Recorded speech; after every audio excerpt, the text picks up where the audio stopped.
Salam pemirsa channel Media Ayat Tersirat, bertemu lagi dengan saya, Arli, dalam segmen obrolan komentar. Kali ini saya ingin menyampaikan beberapa pesan dari Malaikat Muqarrabin yang merupakan kelanjutan dari dongeng kita beberapa kali episode sebelumnya. Dan semoga masih relevan ya dengan pertanyaan-pertanyaan dari pemirsa yang ditanya lewat WhatsApp atau lewat komentar di video.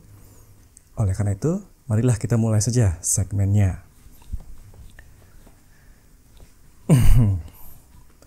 Untuk memulai pembahasan kita kali ini, saya ingin bercerita tentang beberapa topik yang sudah kita bicarakan sebelumnya. Lebih tepatnya pada cerita di segmen Tanya Fitrah. Ya. Ketika pengadilan rohani, Bu Ririn dikenalkan keempat Muhammad, yaitu dikenalkan oleh Adam, Eva, Ifrit, dan Khidir dengan malaikat tanda kutip dan siluman.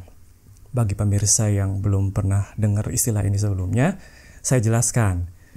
Malaikat-malaikat dalam cerita dalam berbagai agama atau utusan-utusan apapun itu, saya menyebutnya malaikat tanda kutip. Mengapa? Karena ternyata mereka itu juga roh manusia juga aslinya. Tapi diberi kesaktian oleh keempat Muhammad, salah satu dari empat itu, dan kasih tugas untuk menyampaikan pesan agama-agama di zaman dulu. Misalnya contoh malaikat tanda kutip itu yang kita mungkin tahu itu adalah Idris. Idris, nabi nomor 2 dalam agama Islam itu yang wajib diimani, itu dulunya malaikat tanda kutip di zaman sebelumnya Nabi Nuh. Dan saya bilang tanda kutip karena ada malaikat yang beneran, yaitu anak dari roh yang Jibril. Jibril punya anak-anak roh semacam keempat Muhammad punya anak-anak kita. Nah, itu malaikat yang beneran. Kalau roh manusia yang mengaku sebagai malaikat, itu saya menyebutnya malaikat tanda kutip. Sedangkan siluman itu hanyalah perbedaan dengan malaikat tanda kutip, yaitu roh-roh manusia juga yang relatif cenderung memberontak lah ya dari kekuasaan keempat Muhammad. Definisinya salah satunya seperti itu. Jadi kalau misalnya malaikat tanda kutip pun ada yang memberontak setelah bekerja lama dengan keempat Muhammad, tapi itu melawan dengan tegas ajaran-ajaran agamanya. Nah, itu maka disebut sebagai siluman di sini, ya. Kemudian di luar itu ada juga definisi dari kedua istilah tersebut yang lebih hakiki. Karena seiring dengan waktu itu ajaran agama yang berbeda-beda terus berjalan, jadi ada yang sebelumnya siluman kemudian masuk agama tertentu menjadi malaikat tanda kutip. Seperti juga sebaliknya, yang sebelumnya malaikat tanda kutip karena tidak setuju dengan ajaran keempat Muhammad yang jadi bosnya dia dulu, kabur, melawan, memberontak menjadi siluman. Seperti itu kan jadi bingung. Nah, makanya definisi dari yang lebih hakiki itu adalah sekarang malaikat tanda kutip itu cenderung lebih altruis. Dia lebih mementingkan kepentingan banyak daripada pribadi. Sebaliknya siluman lebih mementingkan kepentingan pribadi dan sekitarnya aja daripada kepentingan orang-orang yang nggak dikenalnya sama sekali. Lebih egois, gampangnya begitu, yang lebih hakiki ya. Jadi penampakan atau kesaktian yang dimiliki oleh malaikat tanda kutip dan siluman pun jadi berbeda-beda ya. Dulu statusnya bisa jadi malaikat tanda kutip, sekarang jadi siluman. Dulu jadi siluman, sekarang jadi malaikat tanda kutip. Seperti itu. Jadi harus dipahami bahwa ada perbedaan definisi dalam cerita yang ini ya. Nah, kembali ke topik awalnya. Bu Ririn dikenalkan keempat Muhammad dengan malaikat tanda kutip dan siluman. Ya, Bu Ririn kenalan dengan banyak tokoh-tokoh dalam mitos zaman dulu yang sekarang kita kenal cuma sebagai cerita doang. Nah, Jibril sebaliknya dalam pengadilan rohani memperkenalkan Bu Ririn dengan malaikat Muqarrabin Yasin dan Nurani. Nah, ini malaikat beneran yang merupakan anak rohani dari Jibril.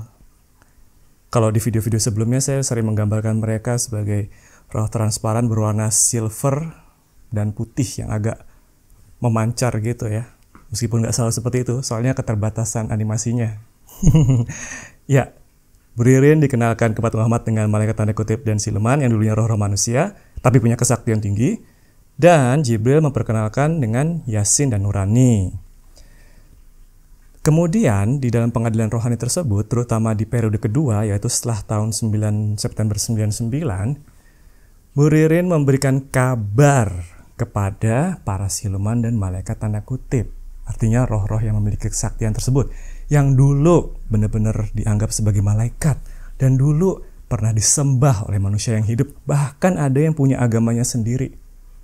Nah, Bu Ririn diberikan kabar kepada mereka bahwa, hey, tolong berhenti ikut campur urusan manusia yang hidup. Berhenti terlibatlah di alam nyata ini. Sebagian dari mereka ada yang menanggapi permohonan tersebut, saran tersebut yang diperintahkan oleh Jibril. Tapi sisanya menolak. Itu yang jadi masalah.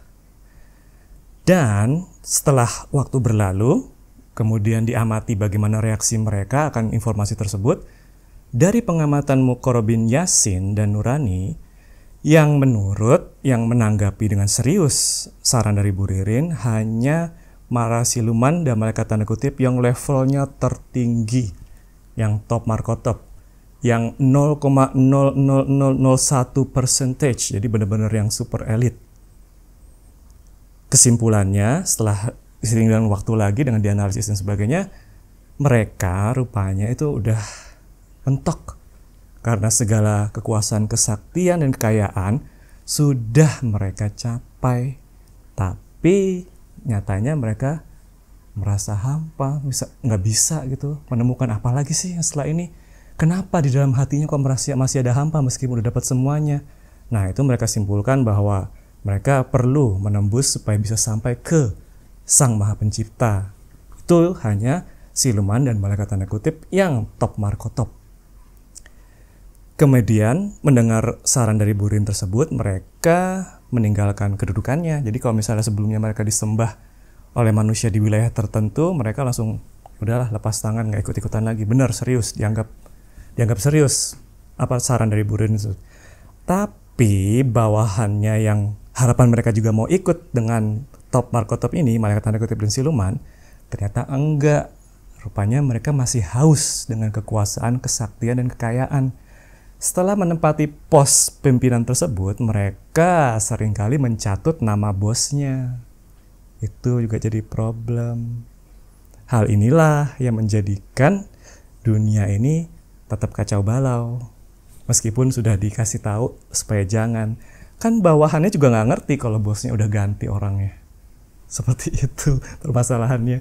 Jadi seolah-olah tidak ada perubahan kepemimpinan sama sekali, tapi kenyataannya udah berubah. Yang top markotop udah digantikan yang medium masih tetap berusaha mengejar 3K.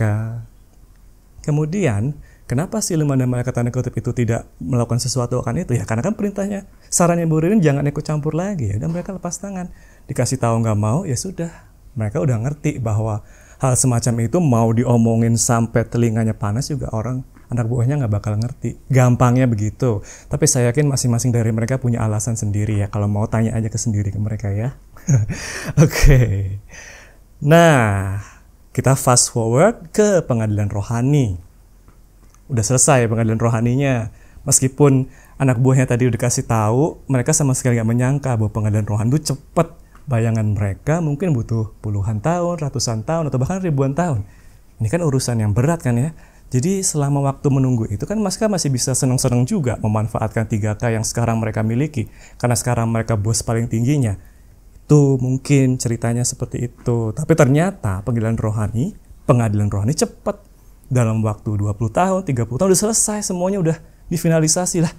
Mereka baru aja pegang kedudukan gini. Tahu-tahu udah selesai aja pengadilannya. Seperti itu pemikiran mereka.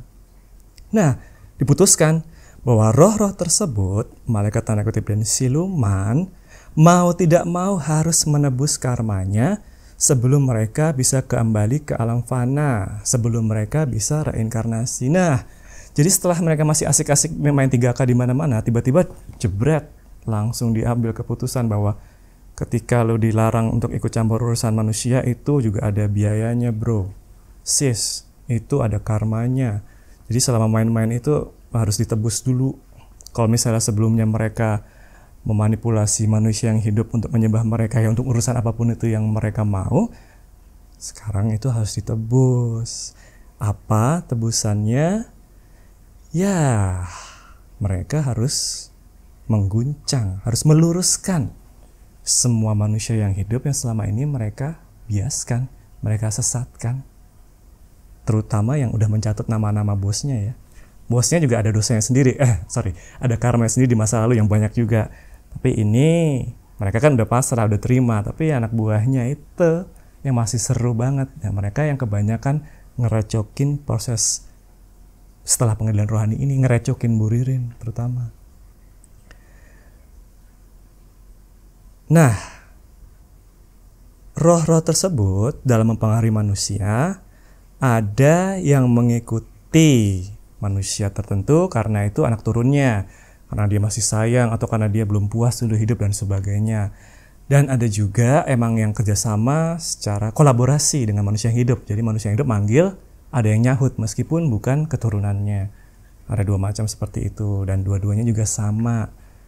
Kalau misalnya yang kolaborasi ya berarti sekarang dia harus ngerjain manusia yang hidup supaya karmanya. Jadi selama ini ngacaukan bantu dia untuk dukun-dukun itu atau kiai-kiai buat ngumpulin pengikut, sekarang harus diluruskan. Caranya gimana ya?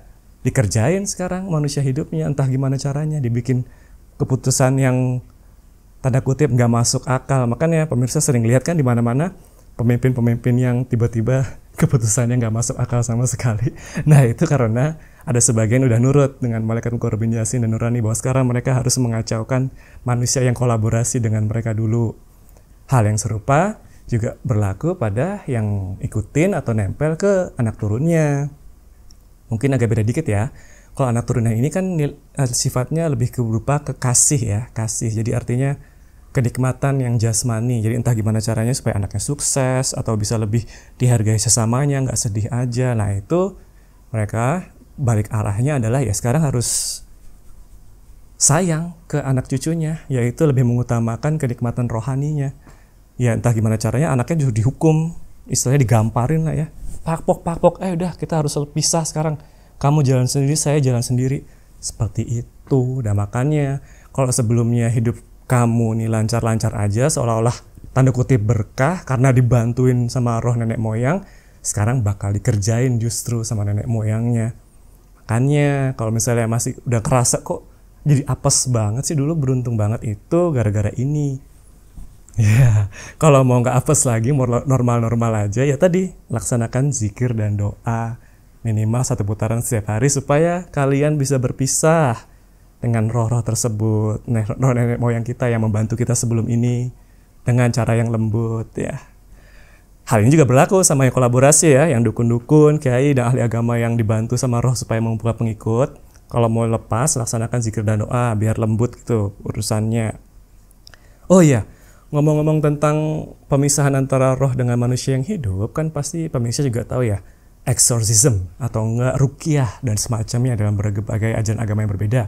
Ketika manusia itu yang kesurupan tuh berusaha dilepasin sama yang menyurupi itu. Nah, kalau cara-cara yang dilakukan berbagai macam yang Anda lihat di TV itu pakai cara kekerasan ya, artinya kuat-kuatan antara roh yang susup manusia dengan bantuan dari roh yang baru. Kalau misalnya yang ini lebih kuat bantuannya ya makanya dia kabur, lepas sementara, aman ya. Tapi kalau dengan cara ini, ketika yang bela ini lagi kemana, kita lagi pergi ada tugas tempat lain atau gimana, ini bisa balik lagi dengan mudah. Nggak permanen permasalahannya. Dan ada kalanya kasus seperti itu sebenarnya antara yang bantu dengan yang nyusupin itu teman. Jadi ini ibarat preman aja.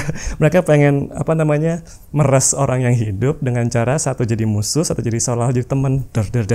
Nanti kalau misalnya manusianya nggak mau kasih donasi lagi, nggak mau bayar lagi, nanti bakal disusupin lagi deh. Kayak gitu penipuannya. Penipuan juga itu, pemerasan, tapi lewat yang nggak kelihatan. Tapi kelihatannya seolah-olah kan bagi manusia yang awam, my God, ini orang sakti banget nih, pasti mukjizat ini. Jangan salah. Kenyataan seperti ini bisa terjadi ya karena tadi yang megang puncak dari organisasinya adalah yang medium-medium, bukan yang bos banget. Makanya jadinya bisa dibilang kode etiknya nggak ditegakkan ya, karena mereka kan masih mentingin yang penting gimana caranya kekuasaannya meningkat, bukan untuk gimana caranya ibadahnya bisa diterima Allah. Seperti itu ceritanya, kurang lebih ya, penyederhanaan, artinya pasti ada kasus-kasus berbeda yang dari ini. Nah, kembali ke topik yang tadi, roh-roh tersebut, baik yang dari nenek moyang atau yang kolaborasi, akan mengguncang setiap individu manusia dengan berbagai cara agar manusia yang hidupnya mau diajak benar dengan cara melepaskan hak prerogatif Allah. Nah, roh-roh tersebut, bosnya sekarang habis ini itu adalah malaikat muqarrabin Nurani dan Yasin. Mereka beberapa waktu ini udah kasih kesepakatan cara main, tata caranya, yaitu setiap individu manusia yang sekarang masih ketempelan atau diikuti roh-roh tersebut, baik yang kolaborasi atau karena dilindungi nenek moyangnya, ada semacam jam gini di tangannya. Itu kayak timing, waktu berapa lama sang roh yang nempel atau ngikuti dia punya waktu untuk meluruskan manusia yang hidup ini. Ada yang setahun, 2 tahun, 3 tahun, 4 tahun, 5 tahun. Paling lama sih yang dilihat Bu Ririn 5 tahun ya. Jadi ada jangka waktunya. Apa maksudnya? Artinya kalau setelah waktu tersebut di gelangnya ini habis, manusianya dieksekusi. Dia bakal ikut dengan rohnya ke alam fana. Ya, begitu. Jadi sekarang manusia-manusia kalian ini, teman-teman ini yang masih nempel dengan roh sekarang, Anda punya waktu yang cukup singkat ya, dalam beberapa tahun ke depan untuk pisah dengan cepat sebelum Anda ditarik ke sana. Artinya Anda akan diwafatkan, kasarnya gitu, dengan berbagai macam cara. Nggak percaya? Apa-apa. Tapi ini informasi yang harus saya sampaikan karena perintah. Ya, jadi ada beberapa kan pemirsa ini yang udah ngobrol sama saya kan dan udah mengakui bahwa mungkin iya benar bahwa saya masih dikendalikan oleh roh. Iya. Nah, itu kalau Anda yang belum ngobrol tapi kayak gitu juga kasusnya, kalau mau diajak benar, ya cepat, buru-buru, waktunya sangat terbatas tuh. Berdasarkan informasi dari Bu Ririn, ada kebanyakan tuh mayoritas cuma punya waktu setahun atau 2 tahun sebelum dieksekusi. Jadi kalau udah sadar bahwa diri ini dikendalikan roh, segera pisah secepatnya. Kalau enggak ketarik ke alam fana. Serius ya. Kalau yang mau diajak benar, kalau nggak mau juga nggak apa-apa. Ya ini pesan yang gawat banget sebenarnya. Jadi makanya zikir dan doa itu yang rajin ya, minimal sekali. Tapi kalau misalnya udah yakin bahwa Anda yang nempel banyak, yang banyak ini aja sekalian. Iya, jadi cara ini, roh ini jangan dengan zikir dan doa ini, sekali lagi saya ingatkan bahwa ini adalah cara yang lembut, bukan kayak ruqyah tadi yang langsung paksa.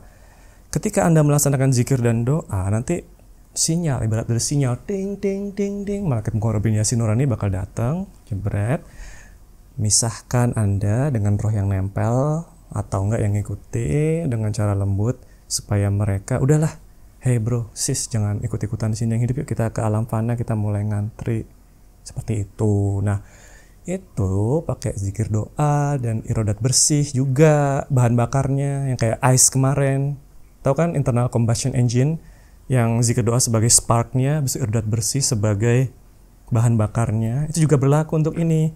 Jadi semakin Anda nempel dengan roh-roh tersebut, maka biayanya otomatis untuk pemisahan operasi ini, jadi pemisahan antar roh itu yang nempel, oh kan ada 2 jenis ya, roh kayak gini ngikutin, itu artinya dia ngikutin aja di luar kita gini, di belakang ngapain, tapi nggak nyatu sama kita.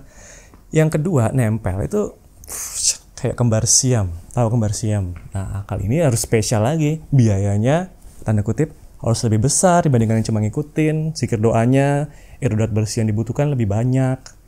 Itu ibarat memisahkan bayi kembar siam gitu. Harus dipisahin, gimana caranya yang mati sama yang hidup bisa pisah total. Yang satu ke alam fana, yang hidup lanjutkan sekolah kehidupan. Seperti itu. Jadi pesannya adalah kalau misalnya mau diajak benar, tadi kalau misalnya udah benar-benar pisah, yang manusia ini akan ditemani lumah masyariat, yang rohnya yang nempel atau ngikuti akan ikut muqarrabin yasin dan nurani ke alam fana. Manusia yang udah dengar peringatan ini atau berbagai macam cara nanti dan masih ngotot nggak mau lepas dari yang mati, ya bakal ikut ke alam fana. Tanda kutip itu wafat kasarnya.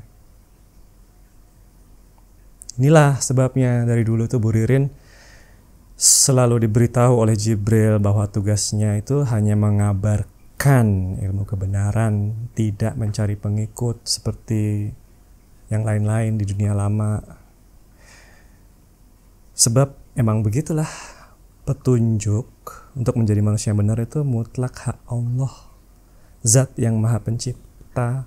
Hidayahnya hanya bisa lewat situ, dan utusannya adalah malaikat muqarrabin, bukan malaikat tanda kutip, bukan siluman. Keempat Muhammad aja sebenarnya nggak bisa, apalagi Nabi dan Rasul. Dan manusia yang kita agung-agungkan itu para ahli kitab, para ahli ulama yang bisa ngapalin kitab, habis itu langsung berusaha mengajarkan semua orang seperti itu. Jangan harap bisa. Iya, mereka hanya akan cuman bisa ilmu kebaikan aja yang bisa memuliakan manusia di depan sesamanya. Oh iya, baik-baik, pahalanya banyak, kita berkali lipat, dosa dihapus dan sebagainya. Tapi apakah itu akan diterima benar-benar oleh Allah? Nggak tahu ya. Justru kalau mereka yakin ini pasti diterima bagi Allah, ya Anda harus curiga justru. Emangnya mereka siapa Allah? Ya yang tentukan bakal diterima oleh Allah ya Allah lah. Kok mereka dengan yakinnya kayak gitu? Ketahuilah, saran buat orang-orang yang seperti itu ya, yang nggak, ya dalam skala yang nggak harus skala yang besar lah ya, skala kecil ke anak, ke keluarga, suami istri yang ngomong kayak gitu juga, pertanggungjawabannya besar seperti itu. Hati-hati, mulutnya direm. Makanya saya sendiri kalau ngomong gini saya selalu waspada dalam ngomong, itu juga nggak pernah yang pasti gini enggak. Itu kalau misalnya nggak sengaja itu bisa dianggap sebagai pengambilan hak-hak prerogatif Allah. Apa akibatnya? Ya akibatnya cepat atau lambat akan datang kejadian yang bakal berusaha mengambil hak tersebut dari kita dengan cara yang kasar. Seperti itu. Kemudian ya sudah, ini topik yang ini. Oh ya, semua proses ini bertujuan agar setiap individu manusia bakal dapat melaksanakan hubungan dengan Allah dan hubungan sesama manusia itu sejajar tapi tidak bersentuhan. Salah satu perumpamaan yang paling bagus itu adalah kabel ya. Kabel positif sama negatif kan harus dipisahin tuh pakai isolator. Kalau itu yang dicampur-campur, langsung short circuit, langsung arus pendek ya. Bakar semuanya, jadi ya nggak jadi apa-apa ibadahnya. Contohnya yaitu yang kemarin-kemarin kita bahas, bahwa tiada Tuhan selain Allah. Habis ngeliat orang lain nyembah agamanya beda langsung bunuh, macam itu kasarnya. Hal ini juga berlaku pada hal-hal yang ringan-ringan juga. Contohnya adalah ya tadi, bahwa diperintahkan untuk melakukan ini supaya dapat pahala dan dosa, terus kita dengan yakinnya ngomong, karena udah ada yang bilang, kiai yang ngomong bilang, langsung kita yakin ini pasti pahala atau dosa, berarti kalau di luar itu pasti salah. Nah itu adalah konslet antara hubungan sama manusia dengan hubungan dengan Allah, harus pendek.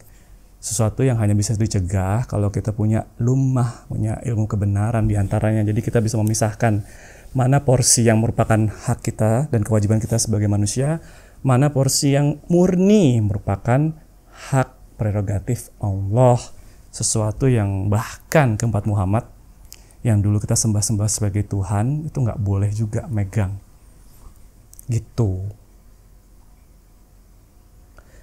Dan selain itu, keisolasi di antara hubungan sama manusia dengan Allah itu juga terwujud dengan cara yang melaksanakan 8 fondasi itu, ilmu kebenaran, bahwa rel hubungan sama manusianya itu adalah kita harus bermanfaat bagi pribadi dan sesama, lahir dan batin.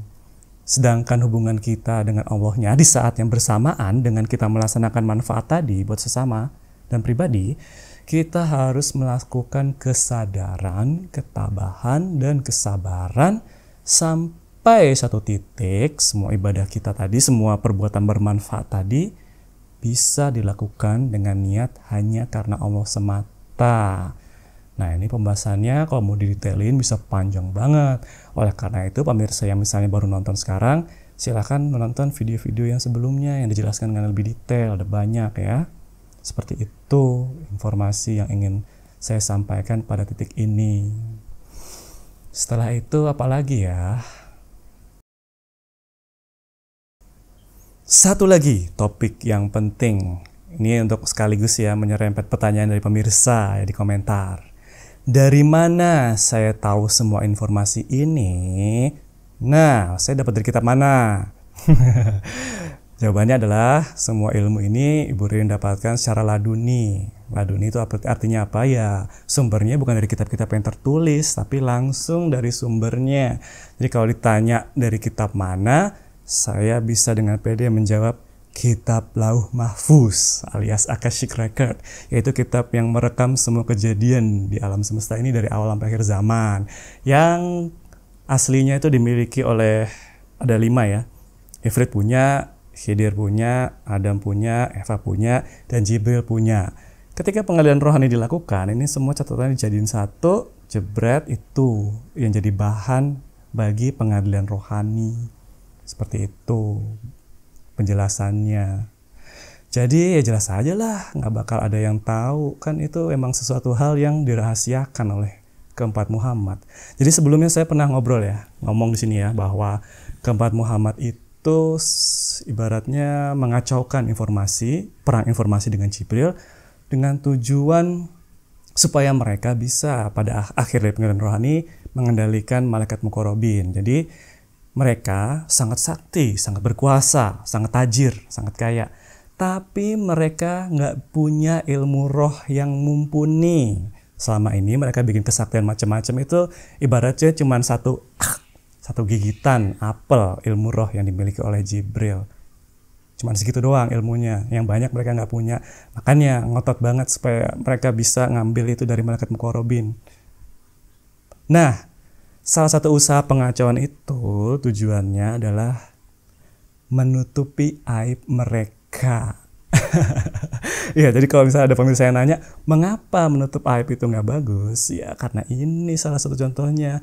Ketika kita berusaha menutupi aib, itu kita semacam keempat Muhammad itu, supaya kita nggak ada yang tahu bahwa mereka juga dosanya banyak banget, kesalahan karmanya juga banyak banget. Mengapa kita tidak menutupi aib? Karena itu, kalau kita nggak dibuka kesalahan kita kehilangan kesempatan untuk bisa memperbaiki diri. Kan justru kita dibuka aibnya supaya kita bisa membersihkan nafsu yang ada di dalam diri ini.